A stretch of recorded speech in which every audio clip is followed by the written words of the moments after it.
Santos no mundanos. Papa Francisco. La corrupción del religioso. Corruptio optimi pessima. No hay nada peor que la corrupción de lo mejor.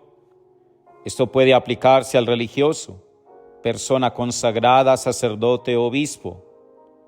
Corruptos, que los hay, que los hubo, basta con leer la historia. En las diversas órdenes que pidieron una reforma o que la hicieron, había en mayor o menor grado problemas de corrupción. Me quiero referir más bien a estados de corrupción cotidianos que yo llamaría veniales, pero que estancan la vida de quien se entrega a Dios. ¿Cómo se da esto? El beato Fabro daba una regla de oro para detectar el estado de una alma que vivía tranquilamente en paz. Proponerle algo más. Si una alma estaba cerrada a la generosidad, reaccionaría mal. El alma se habitúa al mal olor de la corrupción. Sucede lo que en un ambiente cerrado. Solo quien viene de fuera se percata de la atmósfera enrarecida. Y cuando se quiere ayudar a una persona así, el cúmulo de resistencias es indecible. Los israelitas eran esclavos de Egipto, pero se habían acostumbrado a esa pérdida de libertad. Habían adecuado la forma de su alma a ello, no se hacían ilusiones de otra manera de vivir. Su conciencia estaba dormida y en ese sentido podemos hablar de cierta corrupción. Cuando Moisés anuncia a los israelitas el plan de Dios, ellos no quisieron escucharlo porque estaban desalentados a causa de la dura servidumbre. Después, cuando surgen las dificultades en el camino del desierto, le echan en cara a Moisés el que se haya metido y los haya metido en ese asunto.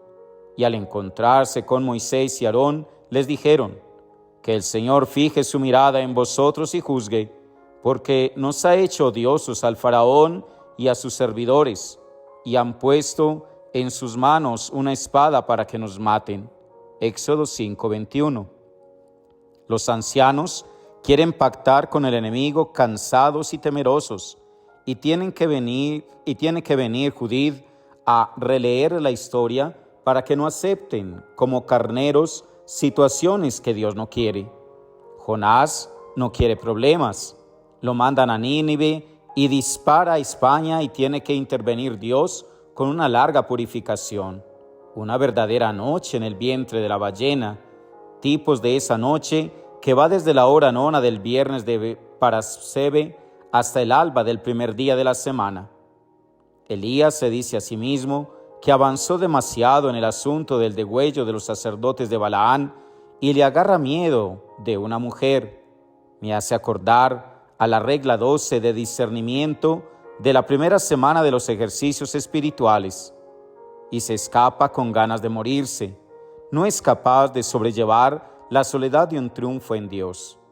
A Natanael le resulta más fácil el comentario escéptico de que de Nazaret no puede salir nada bueno que creer en el entusiasmo de Filipe.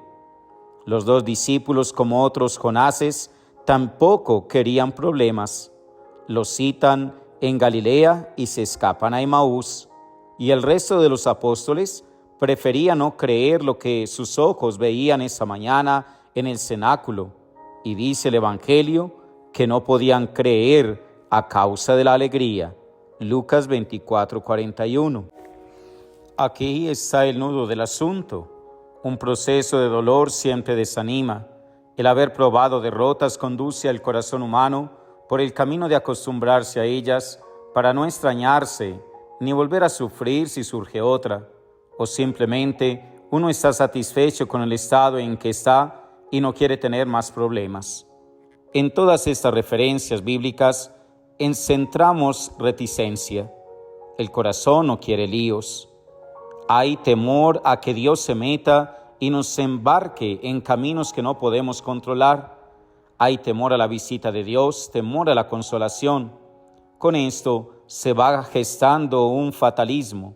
Los horizontes se van achicando a la medida de la propia desolación o de la propia inquietud. Se teme a la ilusión y se prefiere el realismo del menos la promesa del más. Y uno se olvida que el realismo más realista de Dios se expresa en una promesa. Deja tu tierra natal y la casa de tu padre y ve al país que yo te mostraré.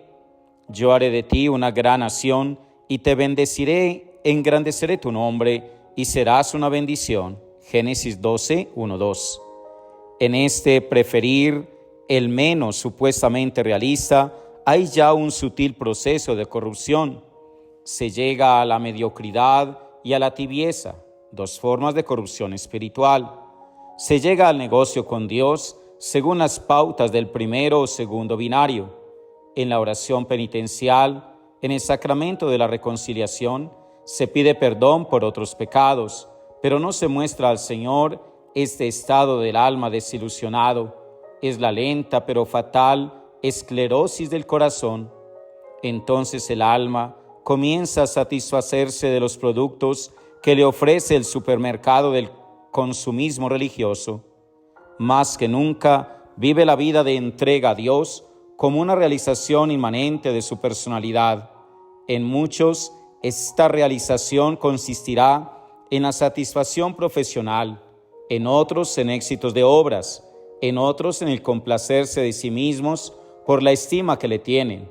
Otros buscarán en la perfección de los medios modernos llenar el vacío que siente su alma con respecto al fin que en un momento buscó y se dejó buscar por él.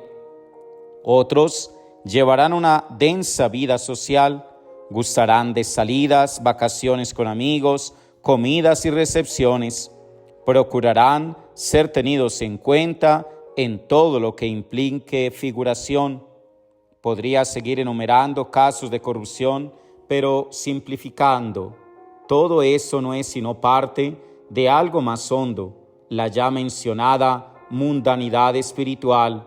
La mundanidad espiritual como paganismo disfrazado eclesiásticamente.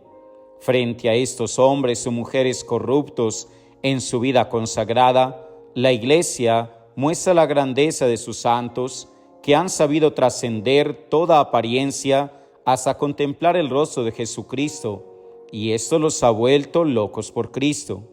En la corrupción venial pasan la vida muchos hombres y mujeres desdiciendo su consagración u ordenación, acomodando su alma junto a la piscina, mirando durante 38 años cómo el agua se mueve y otros se curan. Juan 5:5.